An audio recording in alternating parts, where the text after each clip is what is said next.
उसमें क्या कहना है? सर ये SEC 11 के जो आवास है सर, उनमें 793 आवास जो है सर वो मतलब 16-17 से लेके 20-21 से 793 आवास अधूरे थे। देखिए, दिशा की बैठक एक बहुत महत्वपूर्ण बैठक होती है और उसमें सारे जितने भी विभाग है, मोटा मोटी सारे विभाग उसमें आते हैं। उसमें सारे अधिकारी, कलेक्टर साहब से लेकर सारे अधिकारी रहते हैं। उसमें सारे जनप्रतिनिधि, सांसद से लेकर विधायक, प्रधान, जिला प्रमुख, महापौर और चेयरमैन, सारे उसमें जनप्रतिनिधि उसमें रहते हैं। और उस दिशा की बैठक के जो माननीय सदस्य जो मनोनीत किए जाते हैं वो भी उसमें रहते हैं। एक पूरे जिले के अंदर जो समस्या है, जो कार्य है, उन कार्यों का क्या सही ढंग से निर्वहन हो रहा है, क्या कोई निस्तारण हो रहा है, क्या काम अच्छी गुणवत्तापूर्वक हो रहे हैं नहीं हो रहे हैं, सड़कें अच्छी बन रही नहीं बन रही है, पेयजल की कोई अच्छी व्यवस्था हो रही है कि नहीं हो रही है, स्वास्थ्य की क्या स्थिति है, शिक्षा की क्या स्थिति है, ये सारे विषयों पर सारे जो विभाग है उनकी यहाँ सारी समीक्षा होती है। और 3 महीने में एक दिशा की बैठक ये होती है। उसमें जो पहले जो विषय लिए जाते हैं उनकी क्या अनुपालना हुई, उसकी अनुपालना रिपोर्ट दी जाती है। और फिर आज की बैठक में जो जो भी विषय हैं वो अगली बैठक में उन विषयों का निस्तारण कब हो, आज ही इस बैठक में तय हो जाता है कि समय सीमा बताइए, ये जो नाली, ये पुलिया टूटी हुई है, यहाँ जल जीवन मिशन के लिए पानी नहीं गया है, वो पानी कब तक पहुँच जाएगा। दुर्भाग्य की बात है कि 31 मार्च 2024 तक हर घर में नल होना चाहिए, उसमें शुद्ध जल होना चाहिए। हमारे देश के यशस्वी प्रधानमंत्री नरेंद्र भाई मोदी जी ने एक बहुत बड़ा देश में मिशन लिया कि 31 मार्च 2024 तक हर घर में नल और उसमें शुद्ध जल होना चाहिए। परंतु दुख के साथ कहना पड़ रहा है कि आज राजस्थान की मैं बात करूं, अजमेर लोकसभा क्षेत्र की बात करूं, तो जो जिस गति से काम होना चाहिए वो काम नहीं हुआ। केंद्र सरकार ने 27,000 करोड़ रुपए राजस्थान सरकार को दे दिया है, परंतु अभी तक सिर्फ 4,000 करोड़ रुपए खर्च किए हैं। 31 मार्च 2024 आने वाला है, 2022 आज 17 दिसंबर 2022 जो ये वर्ष ये अलविदा कहने वाला है, 2023 आ रहा है, 31 मार्च 2024 आने वाला है, परंतु वो काम भी, उन सारे कामों की समीक्षा बैठक इस दिशा की बैठक में होती है। और मैंने यही कहा, चाहे अधिकारीगण हो, चाहे हम जनप्रतिनिधिगण हो, हम सबका एक ही कर्तव्य है, हम सबकी एक ही ड्यूटी है, एक ही धर्म है कि हम सब मिलकर आम जनता की जो समस्या है उन समस्या का निवारण हम कैसे करें। परंतु मुझे खुशी है कि यहाँ सारे अधिकारियों ने भी आज इस बात को स्वीकारा है कि जो विषय है उन विषयों को हम अगली दिशा की जब बैठक होगी उसके पहले इन कार्यों को हम निपटाने की भरसक कोशिश करेंगे। सड़कों को लेकर एक भी प्रस्ताव राज्य सरकार ने केंद्र को नहीं भेजा, क्या कहेंगे? देखिए, सबसे पहले तो दुर्भाग्यशाली मैं हूँ।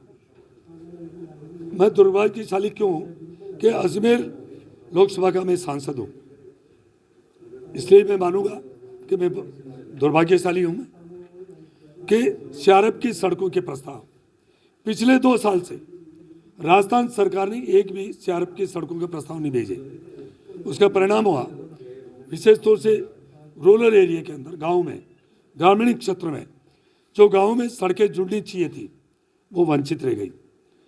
पूरे राजस्थान में अजमेर लोकसभा क्षेत्र ऐसा है जिसमें सभी विधानसभा क्षेत्रों में CRF के जो सड़कों के प्रस्ताव राज्य सरकार ने नहीं भेजी। मैं चाहे जयंत से लेकर और सेक्रेटरी तक, मंत्री से लेकर मुख्यमंत्री जी तक, मैंने सारे मेरे लेटर पैड पे प्रस्ताव भेजे हैं CRF पे, और मैंने केंद्र सरकार को भेजा। और मुझे पता है हमारे देश के जो PWD मंत्री, परिवहन मंत्री है नितिन गडकरी जी, वो संसद में जनरली वो कहते हैं वहाँ कि पैसे की कोई कमी नहीं है, पैसे लेने वालों की कमी है। तो फिर मैं और हमारे भूपेंद्र जी यादव साहब हमारे केंद्रीय मंत्री, कैबिनेट मंत्री और अलवर के सांसद थे बालकनाथ जी, हम तीनों गए और मैंने मंत्री जी को कहा, मैंने कहा मंत्री जी आप संसद में ये कहते हो पैसे की कोई कमी नहीं है, पैसे लेने वालों की कमी है, तो मेरे सीआरपीएफ की सड़कों का आज तक एक निर्माण नहीं हुआ। तो उन्होंने अपने स्टाफ को बुलाया, मैं हैरान रह गया कि उस 1 साल पहले की बात कह रहा हूँ कि उसमें राज्य सरकार ने सीआरपीएफ की सड़कों का एक ही प्रस्ताव केंद्र को नहीं भेजा, इस वजह से वो सीआरपीएफ की सड़कें बनने से सारी वंचित रह गई। परंतु अब 1 साल और हो गया है, 2 साल हो गया है, सीआरपीएफ की सड़कों का केंद्र सरकार में भेजा नहीं है प्रस्ताव, क्योंकि नोडल एजेंसी राज्य सरकार है। जब तक राज्य सरकार उन प्रस्ताव को नहीं भेजेगी तब तक वो सड़कें स्वीकृत नहीं हुई हैं। आज आम जनता ठगी से महसूस कर रही है कि पूरे 80वें लोकसभा क्षेत्र को वंचित कर दिया गया, ये दुर्भाग्य की बात है। सर, जल जीवन मिशन में भी प्रगति कम है, कई गांव डाणियां ऐसी है जहाँ पर पानी नहीं पहुँच रहा है। देखिए, ये जो जितना भी पैसा है, चाहे जल जीवन मिशन का हो, चाहे कोई भी हो, चाहे केंद्र की योजना हो, चाहे राज्य की योजना हो, ये पैसा जनता का पैसा है।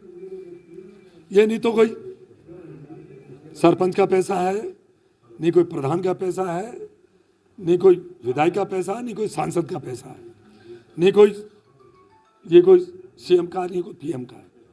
ये योजनाएं हैं, चाहे केंद्र सरकार की योजना हो, चाहे राज्य सरकार की। आज 27,000 करोड़ रुपए देने के बाद भी राज्य सरकार इस पैसे को खर्च नहीं कर रही है और वहां भी जनता को परेशान कर रहे हैं, प्रेशर में ला रहे हैं। आप फला से क्या लाइए तो आपका घर जल जीवन मिशन से जुड़ेगा, नहीं तो वंचित रह जाएगा। जबकि प्रधानमंत्री जी का आह्वान है कि 2024 तक हिंदुस्तान में कोई भी घर नहीं बचे जिस घर में नल नहीं हो और उसमें शुद्ध जल नहीं हो। ये दुर्भाग्य है, राज्य सरकार इसमें भी शीतलता बरत रही है। ये चाह रही है कहीं प्रधानमंत्री मोदी जी का, केंद्र सरकार का कहीं उसको श्रेय नहीं मिल जाए। चोसला गांव है जिसे लेकर अभी आप भी लेके आए थे परिवादी को, क्या विषय है? और किशनगढ़ को लेकर खास तौर पर नाराजगी व्यक्त की आपने, सड़क बन रही है या मकान नहीं मिल रहे हैं, विधायक का कोई काम है वो पहले प्राथमिकता से ले रहे हैं और किसी की जनप्रतिनिधि नहीं सुनी जा रही। देखिए, हमारे सभापति जी, किशनगढ़ के सभापति जी आए थे, उन्होंने इस विषय को उठाया, तो फिर मैंने वास्तव में उनकी जो समस्या थी, वो दुखी थे, विचलित थे, तो मैंने उस बात को आगे बढ़ाया कि आज 1 साल से जो शहर की लाइफलाइन है और विधायक जी भी कहते हैं कि ड्रीम प्रोजेक्ट है, 1 साल से आज वो अधूरा पड़ा है। वहाँ कई गिर के कई मृत्यु के काल में समा गए हैं। तो और उसकी जो प्लानिंग करी है, उसकी ड्राइंग करी है, उस ड्राइंग को भी सभापति जी कह रहे थे कि कहीं ऊपर कहीं नीचे, उसको सही नहीं, मकान नीचे रह गए, सड़क ऊपर बन गई, नगर परिषद की बनाई हुई सड़कें वो नीचे रह गई, वो सड़कें ऊपर रह गई। तो आखिर क्या स्थिति है? बहुत भयानक स्थिति है रही है चोसला की। अभी जो परिवादी आया उसने कहा आबादी भूमि है और आबादी भूमि में मेरा मकान बना हुआ है। तो मैंने कलेक्टर साहब को कहा कि क्या नियम है आबादी भूमि में अतिक्रमण हटाने। आबादी भूमि में उन्होंने कहा कोई अतिक्रमण हटाने का कतई नहीं है। और वो कह रहे हैं कि विधायक जी, उन्होंने पहले कंप्लेंट करी, उसको हमने निरस्त कर दिया। फिर उन्होंने कहा कि मेरी कंप्लेंट करी, वो निरस्त क्यों किया, फिर वो लेके आ गए। तो मैंने कहा जो नीतिगत फैसला वो लेना चाहिए। यदि वो आबादी भूमि में है और वो वह आवास कर सकता है तो कराइए, और यदि वो नियमों में नहीं आता तो वैसा फैसला लीजिए, और तो नीतिगत फैसला लीजिए। आपको लगता है टारगेटेड काम हो रहा है किशनगढ़ में? आपने भी टारगेट किया है कि केवल जनप्रतिनिधियों की सुनी जा रही है, एक ही जनप्रतिनिधि वहाँ पर जो है उसकी सुनी जा रही है प्रशासन। सभापति जी ने आपके सामने ये कहा, देखिए सरकारें आती है और चली जाती है, हमेशा ब्यूरोक्रेसी को चाहिए कि जो नीतिगत फैसले लेना चाहिए, नीतिगत कार्य करना चाहिए। आज मैं सांसद हूँ, मैं कहूँ नहीं नीतिगत नहीं है, मैं कहूँ ऐसा करो, कतई नहीं, नीतिगत फैसला लेना चाहिए। इसलिए कलेक्टर साहब ने कहा निश्चिंत रहिए, ये संज्ञान में मेरे आ गया है। और इसमें जो नीतिगत फैसला वो लिया जाएगा। सर, प्रधानमंत्री आवास को लेकर आपने एक महत्वपूर्ण बात की कि जैसे जनता जल उनको भी जोड़ा जाए बीच में, इसके लिए आपने कहा कि आप केंद्र सरकार से बात करेंगे, संसद में मुद्दा उठाएंगे। और दूसरा एक आपने पुष्कर के विकास को लेकर भी बात कही, क्या कहें? देखिए, सबसे बड़ा ज्वलंत और मेरे मन में पीड़ा है, आज पुष्कर, ये सारे तीर्थों का पुष्कर तीर्थ राज है। ये जगत पिता ब्रह्मा जी की नगरी है पुष्कर राज, और सृष्टि के रचयिता थे। वहाँ जो पुष्कर सरोवर है, वहाँ देश नहीं पूरी दुनिया के श्रद्धालु आते हैं और वहाँ आचमन करते हैं, जल आचमन करते हैं। वो शुद्ध नहीं हो तो एक बहुत बड़ी पीड़ा होती है। मेरे मन में है कि पुष्कर राज की पवित्रता में एक बहुत, मेरे रहते हुए वो एक ऐसा कार्य हो जाए ताकि मुझे भी संतुष्टि मिल जाए, इसलिए मैं इसमें प्रयासरत हूँ। सबसे बड़ा कारण है भौगोलिक, एक जो पुष्कर सरोवर है वो कटोरोनुमा है वो, और बाहर चारों तरफ आवासीय है या होटलें बनी हुई है, तो उनका गंदा पानी, सीवरेज का गंदा पानी उस सरोवर में जा रहा है। इसके लिए मैंने मंत्री जी से भी मैंने बात करी है, केंद्रीय मंत्री जी से बात करी है, और मैंने यहाँ भी बात करी है। मैंने यहाँ अमृत सेकंड के अंदर 11 करोड़ रुपए जो केंद्र सरकार द्वारा यहाँ 11 करोड़ आए हैं, परंतु फिर भी अर्जुन मेघवाल जी जो इससे संबंधित मंत्री जी है, मैंने उनसे भी बात करी है, भूपेंद्र जी भाई साहब से बात करी है, जल शक्ति मंत्री जी गजेंद्र सिंह जी, उनसे भी मैंने बात करी है।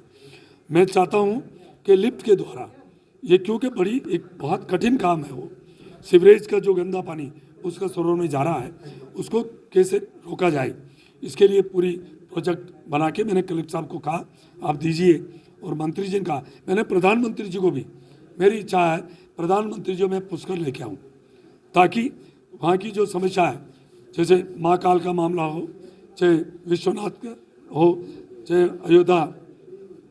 अयोध्या की बात हो, पुरुषोत्तम भगवान राम, ऐसा काम यह यहाँ पुष्कर में हो, ये मेरी इच्छा है मेरी।